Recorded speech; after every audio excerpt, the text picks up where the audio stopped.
मोदी सरकार बिहार को 1.43 लाख करोड़ रुपए देगी। पिछले साल से 14,000 करोड़ अधिक मिलेंगे। यूपी के बाद बिहार को सबसे ज्यादा मोदी सरकार बिहार को अगले एक साल में 1.43 लाख करोड़ रुपए देगी। केंद्र सरकार जो टैक्स आम लोगों से वसूलती है उसका एक हिस्सा राज्य को दिया जाता है।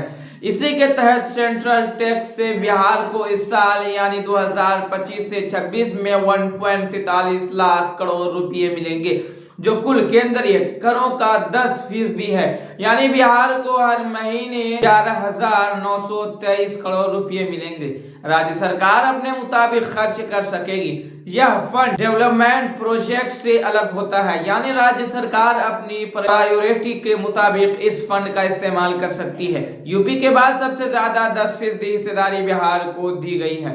यूपी के 17% हिस्सा मिलेगा, जो 2.55 लाख करोड़ रुपए है। बीते साल यानी 2024 से 25 में बिहार को 1.29 लाख करोड़ रुपए मिले थे, यानी हर माह 10,786,000 करोड़ रुपए। इस बार 14,000 करोड़ रुपए ज्यादा मिलेंगे। 77 मिनट के भाषण में 9 बार बिहार का जिक्र। मधुबनी पेंटिंग वाली साड़ी पहनकर पहुंची निर्मला। चुनावी साल में बिहार के लिए 5 ऐलान। शनिवार सुबह 8:30 बजे फाइनेंस मिनिस्टर निर्मला सीतारमण वित्त मंत्रालय पहुंचती है। उन्होंने गोल्डन बॉर्डर वाली क्रीम कलर की मधुबनी पेंटिंग वाली साड़ी पहनी थी। ये साड़ी उन्हें पहनने के बाद काफी सम्मानित किया गया। बिहार की दुलारी देवी ने मधुबनी में गिफ्ट की थी और कहा था कि बजट वाले दिन इसे पहनिएगा। सीतारमण ने वही किया जो उन्हें बिहार की दुलारी देवी ने कहा था। बिहार में ठीक 9 महीने बाद यानी अक्टूबर-नवंबर विधानसभा चुनाव है, जहां अभी बीजेपी जेडीयू वाली एनडीए की सरकार है। मधुबनी 9:25 मंत्रालय से राष्ट्रपति भवन के लिए निकलती है। ठीक 9:40 पर राष्ट्रपति भवन में राष्ट्रपति को बजट की कॉपी सौंपती है और 10 बजे लोकसभा पहुंचती है। 11 बजे बजट भाषण शुरू होता है। भाषण शुरू होने के 9वें मिनट में पहली बार सीतारमण बिहार का जिक्र करती है। बिहार में मखाना बोर्ड बनाने का अनाउंस करती है। अगले 40 सेकंड तक मखाना की खेती करने वाले किसानों के लिए योजनाओं का ऐलान करती है। बिहार इंटर एग्जाम समस्तीपुर में छात्रों पर लाठी चार्ज। बेगूसराय में दीवार और गेट फांद कर अंदर घुसे स्टूडेंट। आरा में एंट्री नहीं मिली तो रोने लगी छात्रा। बिहार बोर्ड इंटर की परीक्षा आज से शुरू हो गई है। 15 फरवरी तक चलने वाली परीक्षा के पहले दिन फर्स्ट शिफ्ट में सुबह 9:30 बजे से दोपहर 12:45 बजे बायोलॉजी, साइंस और फिलोसफी आर्ट्स की परीक्षा हुई। सुबह 9 बजे सेंटर के गेट बंद हो गई। कई जगह पर छात्र 1 से 2 मिनट लेट पहुंचे, लेकिन उन्हें अंदर जाने नहीं दिया। इधर समस्तीपुर में 1 मिनट देर पहुंचे छात्रों को अंदर जाने की अनुमति नहीं दी गई। नाराज छात्रों ने पहले तो प्रशासन से गुहार लगाई, लेकिन जब कोई सुनवाई नहीं हुई तो छात्रों और उनके परिजनों ने मेन गेट पर हंगामा शुरू कर दिया। छात्रों ने जबरन गेट खोलने की कोशिश की तो पुलिस ने स्थिति को नियंत्रित करने के लिए लाठीचार्ज कर दिया। वहीं मुंगेर के बैद्यनाथ गर्ल्स स्कूल में एग्जाम के दौरान डीएम अवनीश कुमार सिंह निरीक्षण करने पहुंच गए। इस दौरान उन्होंने एक छात्रा को चीटिंग करते हुए पकड़ लिया। इसके बाद उसे एग्जाम से निष्कासित कर दिया गया। 5 मिनट पहले पहुंची फिर भी नहीं मिली एंट्री। मुजफ्फरपुर में छात्रा पहुंची मानवाधिकार आयोग परिवार दायर। नीतीश्वर कॉलेज का मामला। मुजफ्फरपुर में इंटर परीक्षा में एक छात्रा एग्जाम नहीं दे पाई। नीतीश्वर महाविद्यालय परीक्षा केंद्र में समय से पहले ही मुख्य गेट को बंद कर दिया गया। पीड़ित छात्रा रतन प्रिया ने बताया कि वह समय पर पहुंच गई थी, लेकिन परीक्षा केंद्र पर पहुंचते ही देखा कि मेन गेट बंद कर रहे हैं, जबकि घड़ी में 5 मिनट का समय बचा था। उपस्थिति पुलिस कर्मियों और केंद्राधीक्षक ने उसे अंदर प्रवेश करने से रोक दिया, जबकि उससे आगे वाले विद्यार्थियों को प्रवेश करने दिया गया था। सिर्फ उसे ही परीक्षा में वंचित कर दिया गया।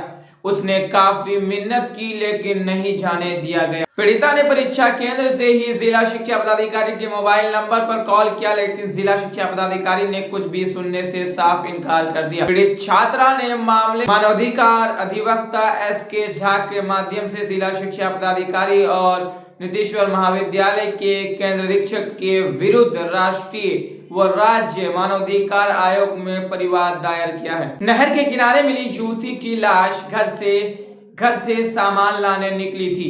गला दबाने के बाद सिर पर वार कर जांग में मारी गोली। गोपालगंज के कोचाईकोट थाना क्षेत्र के ढोडवलिया पंचायत स्थित मुर्गी फार्म बिशुनपुर नहर के तट पर पुलिस ने एक 24 वर्षीय युवती का शव बरामद किया है। वहीं बरामद शव को पुलिस द्वारा शिनाख्त करा शव को पोस्टमार्टम के लिए सदर अस्पताल भेज मामले की जांच में जुट गई है। की पहचान कोचाईकोट थाना क्षेत्र के पोखरभिंडा गांव निवासी हारून रशीद की बेटी शबाना खातून 24 साल की थी।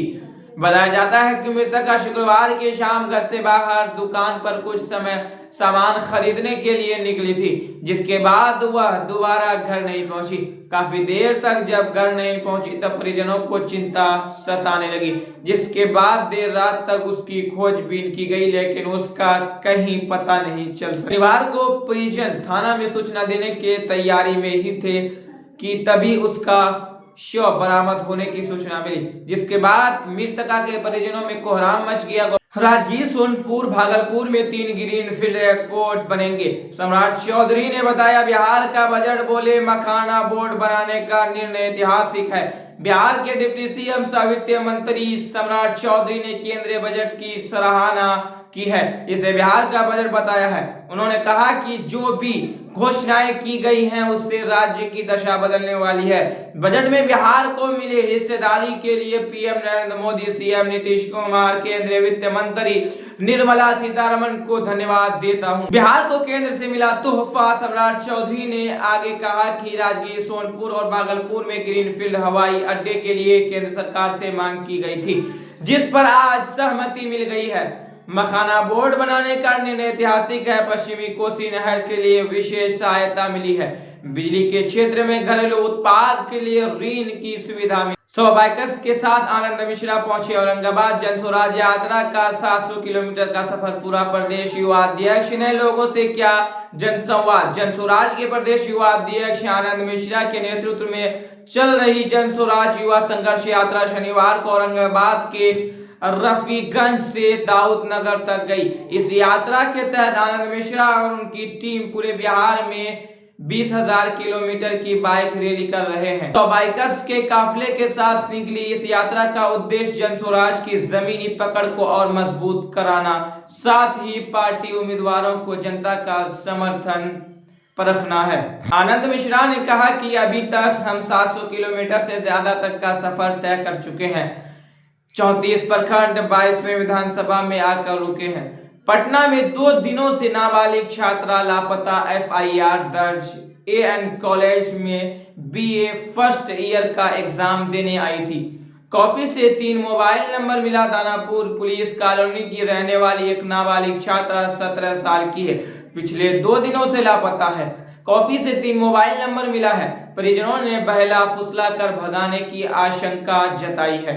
बड़ी बहन के आवेदन पर एसके पुरी थाने में एफआईआर दर्ज हुई है। पुलिस मामले की छानबीन कर रही है। एग्जाम देने के लिए कॉलेज गई थी छात्रा। एएन कॉलेज में बीए फर्स्ट ईयर में पढ़ती थी। 30 जनवरी एग्जाम देने के लिए सुबह के समय घर से कॉलेज के लिए निकली थी। देर शाम तक जब घर नहीं लौटी तो परिजनों ने खोजबीन शुरू की, लेकिन उसका कुछ पता नहीं चला। मोबाइल भी बंद था। थक हार कर परिजनों ने 31 जनवरी को गुमशुदगी की रिपोर्ट दर्ज कराई है। लड़की की बड़ी बहन ने थाने में आवेदन दिया है, जिसमें 3 मोबाइल नंबर का जिक्र है, जो उसकी कॉपी से मिला है।